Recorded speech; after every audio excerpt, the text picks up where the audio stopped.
If you can avoid just one of these common mistakes, your whole kitchen project will be that much better. The first mistake happens a lot because it's so easy to do, and that's to take on everything yourself. Now, you might be able to do everything yourself, but that doesn't mean you should. I highly recommend that if you're in the design phase and the planning phase, get a second set of eyes on that plan, on that layout. You never know what someone else can see that you don't see that can make a world of difference in your kitchen layout. Second thing you definitely want to avoid is hiring the wrong contractor. How do you know who's the right contractor and who's the wrong contractor? Well, it comes down to just doing a little bit of research, doing the best you can to find out past jobs that they've done, past clients that they've had, what's their reputation like in the community. By just finding out a few of these little things, you can have a good idea on what contractor you should be investing in to do your work. If you can miss this one, number 3, you're going to do well, and that's comparing quotes properly. So when you're comparing quotes, find out what are the cabinets made out of? What's the certification of these cabinets? What's the warranty like? What's the after-sales service like? What kind of hardware do they use? Are pullouts included? Is soft close included? There's so many variables in your kitchen that if you just have 2 quotes and you're not sure exactly what you're comparing, you can really get duped and make the wrong decision. You could spend less money, but the quality of the cabinets might not be that great. You could spend more money, but the quality of the cabinets might not be that great. Vice versa, there's lots of variables. Make sure you're comparing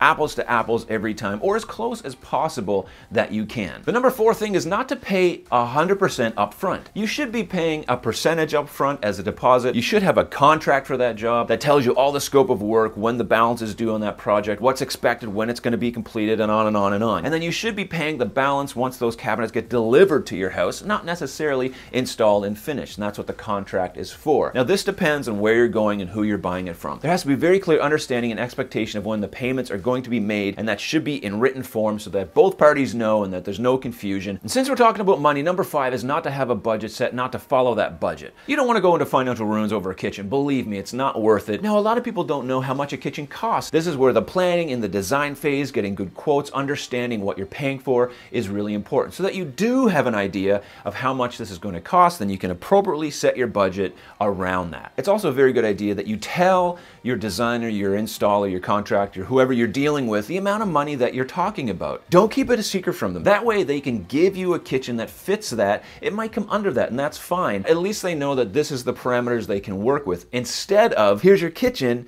and you're like blown away by the price and be like, I can't pay that much. Well, nobody knew that. If you'd like to work with me on your next kitchen project, check the link in the description below. My website will tell you all the details. The 6th thing you want to avoid is getting stuck with builder grade cabinets or a builder grade kitchen. And especially if you're doing a new build, is oftentimes the kitchen that comes with that package is builder grade, meaning that the contractor decides what's going in that kitchen, they do the layout, and they're pricing that accordingly. Nothing wrong with builder grade if that's fine for you. But for a lot of people, it's just not fine because they want the kitchen that they want. It has to work and be functional for them, has to be accessible for them. They want upgrades that aren't included in the package and that aren't spec'd with the kitchen and the total price. So it's important to get that kitchen designed and priced out and then tell your contractor, here's the kitchen, here's how much it's going to cost, put this into the quote that you're giving me for the whole package, and go from there. I hate paying for things I can't see. Things in behind walls, things underneath my house, things in my attic. I don't like paying for those things, but they're very, very important. I know this mistake can happen a lot of times, and that's you don't fix the things that you're not going to see. You tear out that old kitchen, you're getting ready to throw in a new kitchen,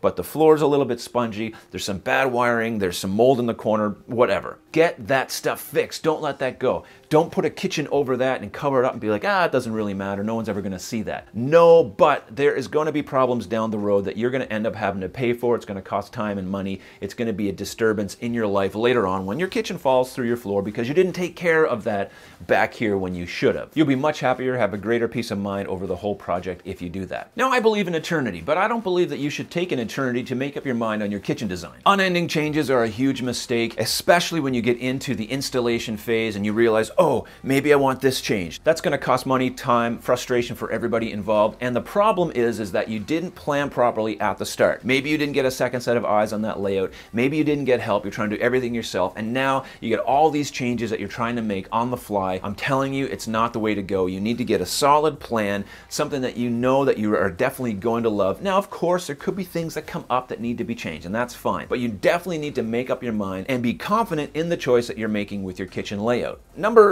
9, you don't have a whole lot of control over except when it comes to you yourself personally, and that's cutting corners. You definitely don't want to be cutting corners in a kitchen renovation or any renovation that you're doing in your home. You want to make sure the job is done right. So as much as it depends on you, don't be cutting corners in your kitchen renovation project. Now there's lots of contractors and other people involved. Maybe you have electricians and ventilation people, and you have installers and countertop installers, and the list could go on. And they all have the potential to be doing things that you might not even know the difference of what's right and wrong. That's possible. So this one's a difficult one. So my encouragement to everybody out there who's in the kitchen renovation business or in the construction field is just do your best, do the best job, have integrity, don't be cutting corners just to get the job done to save a penny. Now the biggest corner that you can cut is number 10, and that's not hiring an installer. You can avoid this one mistake.